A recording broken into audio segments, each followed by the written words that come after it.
The lonely CEO found a broken woman in the rain and whispered, "You're safe now." Chicago's winter rain had a way of swallowing the city whole. Streets that normally buzzed with life now lay silent, blanketed by the steady percussion of rain on concrete. The sky hung heavy and low, leaking cold droplets that danced across empty sidewalks. Neon signs flickered weakly in puddles. Somewhere far off, a siren wailed before fading into the storm. Randy Morty sat inside his black SUV, the headlights slicing through fog. He had left the charity gala early, drained from the smiles, the polite laughter, and the same hollow conversations he'd heard 100 times. His tie hung loose, shirt collar undone, his expression weary. Not angry, just numb. Pretending to care had become routine. Then he saw her. A woman crouched beneath the rusted awning of a closed supermarket. Her blonde hair clung to her face, soaked and matted. Torn clothes clung to her trembling body as if trying to hold her together. One arm hugged a small, worn bag, the other wrapped protectively across her chest. A dark bruise marred her cheekbone, her lip was split, but it was her eyes, wide and terrified, that froze him in place. Randy pulled over. Rain splashed against his shoes as he stepped out. His coat whipped in the wind while he approached her slowly. She saw him and shrank back, pressing herself against the cold wall. "Please," she gasped, barely audible over the rain. "Please don't let him find me." Randy stopped a few feet away, raising his hands in calm reassurance. "I'm not here to hurt you," he said softly. "Are you all right?" She didn't answer, just trembled, whether from cold or fear he couldn't tell. "I can call someone," he offered. "An ambulance, the police." "No," she cried suddenly, shaking her head. "No police, I just need to hide." Rain poured from the edge of the awning, soaking her bare feet. Randy looked at her, really looked, and something in him stirred, something he hadn't felt in years. Slowly, he shrugged off his coat and held it out. "May I?" She hesitated, then gave a tiny nod. He draped the coat over her shoulders gently. She gripped it like it was the only thing keeping her alive. "You can't stay here," he murmured. "You'll freeze." "I have nowhere to go," she whispered. "Then come with me." Her head snapped up, suspicion flickering in her eyes. "Why would you help me?" He crouched so they were eye to eye, rain streaming down his face. "Because no one else is, and no one's going to hurt you tonight." She stared at him for a long moment before finally nodding. "My name, Randy," he said. "What's yours?" A pause. "Jessica." He held out his hand. "Let's get you warm, Jessica." Her fingers, trembling and ice-cold, slipped into his. He helped her to her feet, steadying her when she swayed. As they crossed the street, he positioned himself between her and the passing cars, shielding her from the wind. She clutched his coat like armor. He opened the passenger door for her and waited until she was inside before circling around. The engine came alive, and warm air began to fill the car. Jessica pressed her hands against the vents, chasing the heat. Rain still dripped from her hair. Randy glanced over and said quietly, "You're safe now." And for the first time in a long time, she almost believed it. The elevator opened straight into Randy's penthouse. Soft lights flickered on automatically, illuminating sleek stone floors, glass walls, and an immaculate view of the rain-soaked skyline. The place looked perfect, but unlived in. Jessica hesitated just past the doorway, dripping onto the floor. Randy's coat swallowed her small frame. Her eyes darted around nervously. "There's no one else here," Randy said gently, setting his keys on the counter. "You're safe." She only nodded. He crossed to the fireplace, started the gas flames, and disappeared down the hall. Jessica stood still, staring at the fire like it might vanish if she blinked. When Randy returned, he handed her a folded towel. "You should dry off."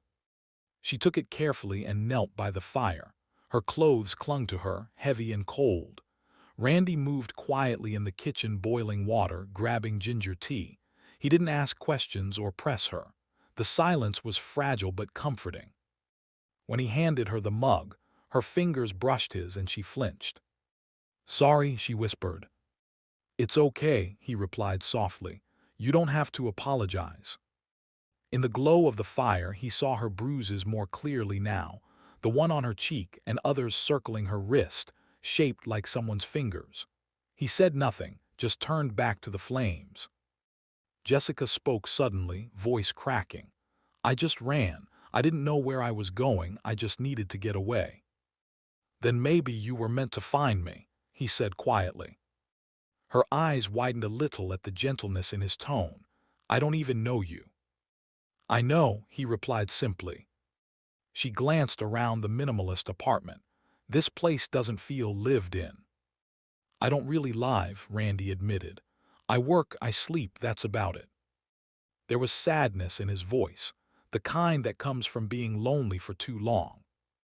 "You live alone?" she asked. "Yes." "So why stop for me?" He took a breath. "Because you looked like no one else would."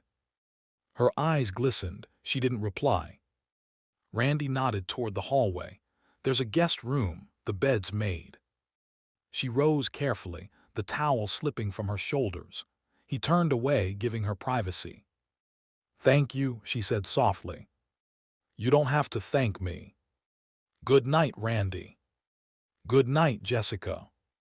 When she disappeared down the hall, Randy stood there for a long time, watching the fire burn brighter than it had in years. Morning came quietly. Pale light filtered through the curtains. The fire still crackled faintly. Jessica stirred, momentarily disoriented by the warmth, the softness of the sheets. Then everything came rushing back, the rain, the bruises, the stranger who had helped her. A note sat on the nightstand. "There's breakfast in the kitchen. Take your time, Randy." She traced the letters with her fingertips. Something about the simple handwriting steadied her. Wrapped in the oversized sweatshirt he'd left, she padded barefoot to the kitchen. The floor was warm, the air smelled faintly of coffee. A plate waited on the counter, eggs, toast, fruit. She couldn't remember the last time someone had made her breakfast. She turned on the TV absent-mindedly. The sound was off, but the scrolling text caught her eye. "Police still searching for missing woman, Jessica Bennett." Her stomach dropped. Her own driver's license photo filled the screen. Her breath caught as the words blurred. "Last seen near Wicker Park 10 days ago. Authorities believe she may have been taken against her will." "No," she whispered, "no." The remote slipped from her trembling hand. Panic surged through her chest as her name echoed through the quiet apartment. Then the front door opened. Randy stepped inside, a paper bag of groceries in his arms. He froze when he saw her expression. Gently, he set the bag on the counter. "You saw the news," he said quietly. Jessica's eyes filled with tears. Streets of Chicago, turning the city into a gray blur of neon and puddles. Streetlights shimmered in the water, neon signs flickered in watery reflections, and the distant wail of a siren lingered like a ghost in the storm. The usual pulse of the city, the honk of horns, the chatter of passers-by, the clatter of subway trains, had vanished, replaced by the relentless rhythm of rainfall. Randy Morty's black SUV cut through the storm, headlights piercing the mist. He had left the charity gala hours ago, the forced smiles and hollow laughter still etched on his face. His tie hung loose, collar unbuttoned, jaw tense, not from anger but exhaustion. Pretending to care had become second nature. He had mastered the art of polite indifference, of masking his loneliness behind a veneer of wealth and power. That's when he saw her. She crouched beneath a rusted awning outside a shuttered supermarket, small and fragile, as though she were trying to fold herself into nothingness. Blonde hair plastered to her bruised face, torn clothing clinging to her trembling body. One arm hugged a small, battered bag, the other crossed protectively over her chest. A dark purple bruise streaked her cheek, her lips split, but it was her eyes, the wide, ocean-glass eyes full of terror, that made him pause. He slowed the SUV, then pulled over. Rain splashed at his shoes as he stepped out, the wind whipping his coat around him. He approached her carefully, hands visible, his voice steady despite the pounding in his chest. "I'm not here to hurt you," he said softly. "Are you all right?" She flinched and shrank back. "Please, don't let him find me," she whispered, nearly drowned in the sound of the rain. "I can call someone," he offered. "An ambulance, the police." "No," she cried, shaking her head. "No police, I just need somewhere to hide." Her bare feet were soaked, water pooling under the awning. Randy looked at her, truly looked, and something deep inside stirred, a flicker of compassion he hadn't felt in years. Slowly, he shrugged off his coat and offered it to her. "May I?" She hesitated, then nodded. He draped the heavy wool over her shoulders, and she clutched it like a lifeline. "You can't stay here," he said. "You'll freeze." "I have nowhere to go," she whispered. "Then come with me," he said. Suspicion flashed in her eyes. "Why would you help me?" He crouched to meet her gaze, rain streaking his face. "Because no one else is, and no one is going to hurt you tonight." Her chest heaved, and slowly she nodded. "My name, Randy," he said. "What's yours?" "Jessica," she answered after a pause. He extended his hand. "Let's get you warm, Jessica." Her fingers were ice, trembling as they met his. He steadied her as they crossed the sidewalk, shielding her from the wind and the street. She clung to his coat like armor, eyes darting everywhere, anticipating danger around every corner. The SUV's doors hissed as he helped her inside. Warm air filled the cabin and rain dripped from her hair, the scent of wet streets mixing with her fear. He leaned close, voice soft, almost swallowed by the storm. "You're safe now." For the first time in what felt like forever, she almost believed him. The elevator doors opened directly into Randy's penthouse. Automatic lights flickered on, revealing sleek stone floors, glass walls, and an impeccable view of the rain-washed city. Everything gleamed and precise, almost sterile, a home that felt more like a museum. Jessica lingered near the doorway, dripping onto the floor, eyes wide and alert. Every nerve screamed that this place could not be safe. "There's no one else here," Randy said, setting his keys on the counter. "You're safe." She only nodded, unwilling to speak. Randy moved to the fireplace, flicking the switch. Flames roared to life, filling the room with warmth and shadows. Jessica's gaze was drawn to it, as though the fire itself might hold her fragile sense of security. He disappeared down the hallway, leaving her alone, trembling. Every step he took echoed, magnified in her mind until he returned with a folded towel. "You should dry off," he said. She hesitated, then accepted it, kneeling by the fire and wrapping herself in the towel.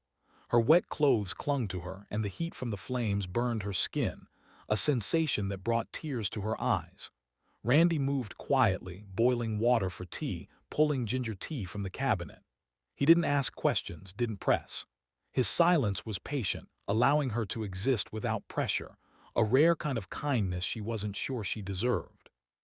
When he handed her the mug, her fingers brushed his and she flinched. "I'm sorry," she whispered. "It's okay," he replied. "You don't have to apologize." The fire crackled, casting flickering shadows across the walls. It wasn't empty silence. It was heavy with things unsaid, with secrets, with the weight of their separate lives and the sudden collision of two worlds. Her sleeve slid back as she lifted the mug, revealing deep bruises on her wrist. Finger marks, angry and dark. Randy's eyes flicked to them, but he said nothing. He simply watched the fire, giving her the space to exist, to breathe, to be seen without judgment. "I just ran," she said finally, voice trembling. "I didn't know where I was going, I just had to get away." "Then maybe you were meant to find me," he said quietly. Her eyes widened. "I don't even know you." "I know," he replied simply. Her gaze swept over the apartment. "It doesn't feel lived in," she murmured. "I don't really live," Randy admitted. "I work, I sleep, that's about it." There was fatigue in his voice, a weariness that spoke of loneliness and the quiet sorrow of living a life in control, yet isolated. Something about his tone made her pause, made her consider the human behind the veneer of power. "You live alone?" she asked. "Yes," he said. "Then why stop for me?" He paused, choosing his words with care. "Because you looked like no one else would." The apartment fell silent again, a space heavy with unspoken understanding. It wasn't oppressive, it was a strange relief. "There's a guest room down the hall," he said finally. "The bed's made, you should rest." She nodded, stepping into the hallway. The towel slipped slightly, and he turned to give her a moment of privacy. "Thank you," she whispered. "You don't have to," he replied. "Good night, Randy," she said. "Good night, Jessica," he said, his voice carrying a calm authority she hadn't known she needed. The apartment fell into silence. For the first time, it was a silence not of fear, but of waiting, a fragile truce between two people haunted in different ways, both marked by shadows, both tentative. Morning arrived gently, sunlight spilling through sheer curtains, casting the penthouse in pale gold. Jessica stirred, wrapped in the oversized sweatshirt Randy had left her. For a fleeting moment she forgot where she was. The warmth, the soft sheets, the quiet, they all felt unreal. Then reality returned, the rain, the bruises, the terror, and the man who had given her shelter. A folded note rested on the nightstand. "There's breakfast in the kitchen. Take your time, Randy." She traced the letters, grounding herself with their simplicity. Wrapped in the oversized sweatshirt, she padded barefoot into the kitchen. The floor was warm, the air smelled faintly of coffee. A plate of eggs, toast, and fruit waited. The mundane normalcy of breakfast twisted her stomach, not from hunger but disbelief. A television in the corner played the muted morning news. She glanced up and froze.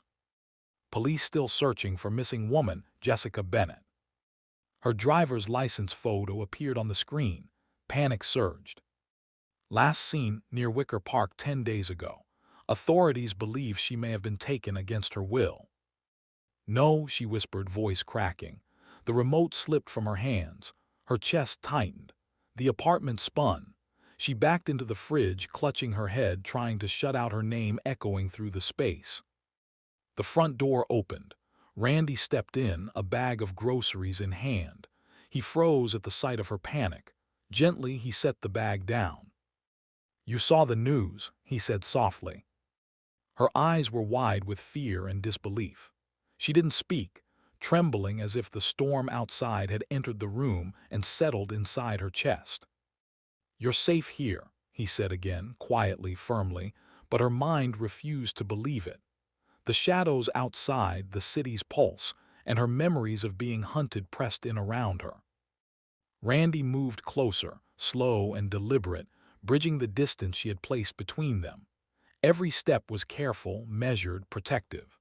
The storm outside pounded against the windows, but inside, his presence was a tether to sanity, a fragile lifeline. Jessica flinched but did not step back. She knew deep down that she had nowhere else to go, and that for tonight the darkness could not touch her here.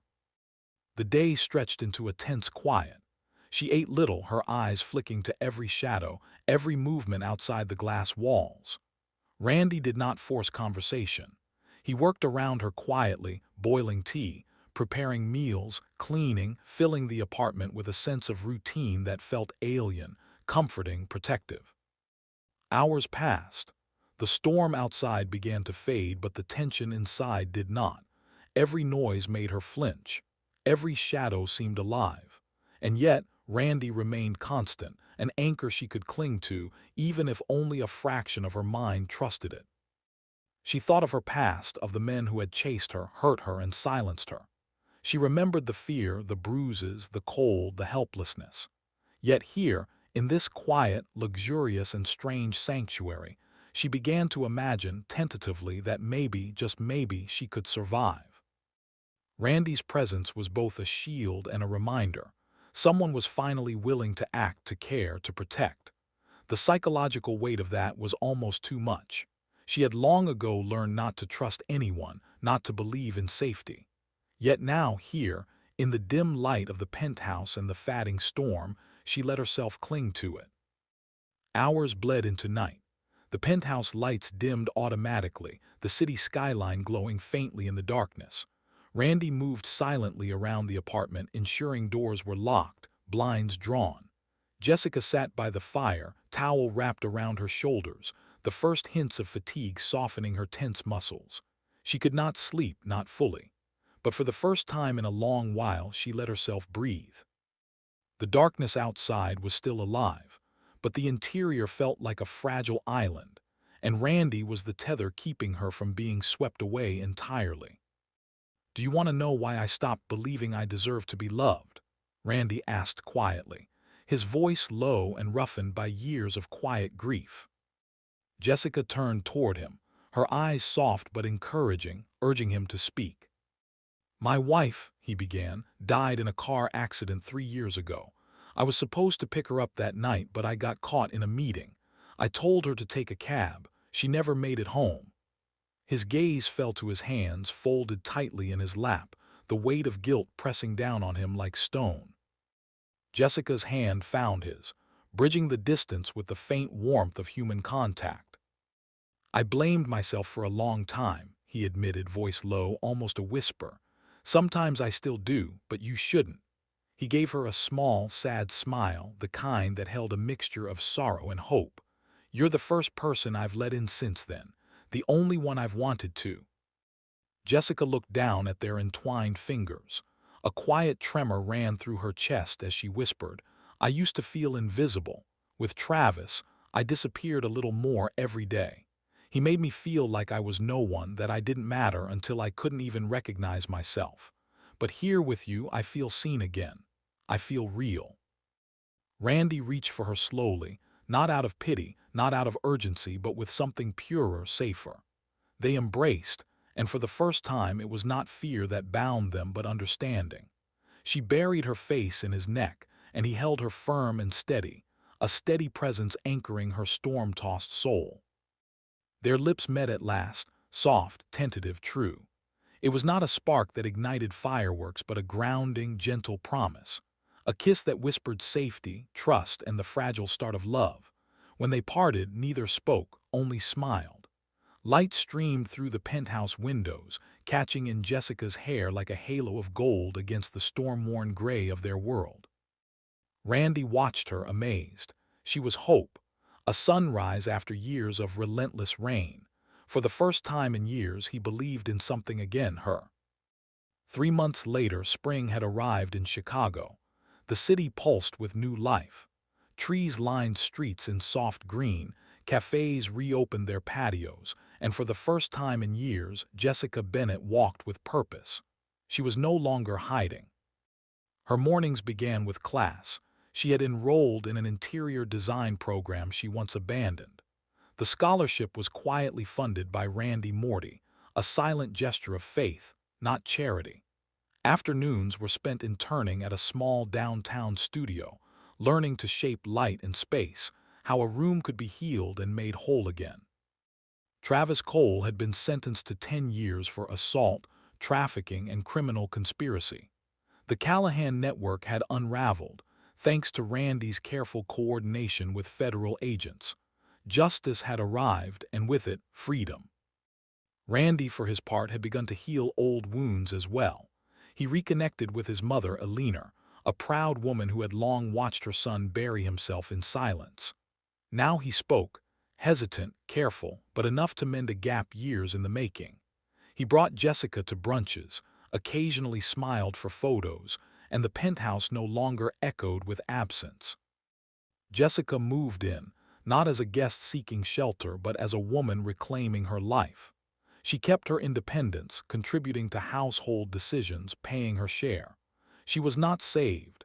She had survived, and now she thrived. One evening, the studio where she interned hosted a small exhibition. Finding Light, a collection of works by local women artists. Jessica's piece hung at the center of the gallery. Rain shelter, a dim street, a woman crouched beneath an awning, bruised and afraid, a man's silhouette stepping from a car, coat in hand, reaching for her. The night that had split her life into two halves, the last night of fear, and the first night she was seen. Randy arrived late, as he often did, in a crisp black coat. He walked silently through the gallery, scanning the art until his eyes found hers. He stopped, staring not at shadows but at the light captured in brushstrokes. "You turned the worst night of your life into art," he said softly. Jessica stepped closer, her smile gentle, her eyes glimmering. "You turned it into love," she said. He didn't answer. He simply took her hand. Outside, a light drizzle began, soft and cleansing, nothing like the cold, punishing winter rain. Jessica tilted her face toward it, laughing softly. Randy removed his coat, draping it over her shoulders the same way he had months ago, the gesture now a symbol of trust, not fear. He leaned close, brushing a kiss to her temple. "You're safe now," he whispered. This time the rain was no longer something to run from. It was peace. It was home. Jessica and Randy's story reminds us that even in the darkest storm, someone is willing to reach out and say, "You're safe now." In moments of kindness, in quiet gestures, in the courage to trust again, lives can be transformed. Kindness and love tales bring stories like this to life. Hope, healing, and unexpected love that shows us how compassion can anchor even the most battered souls. Like, share, and subscribe to join a community where every story begins with the heart. Because sometimes, a single hand reaching out is enough to remind someone they are seen, they are real, and they are loved.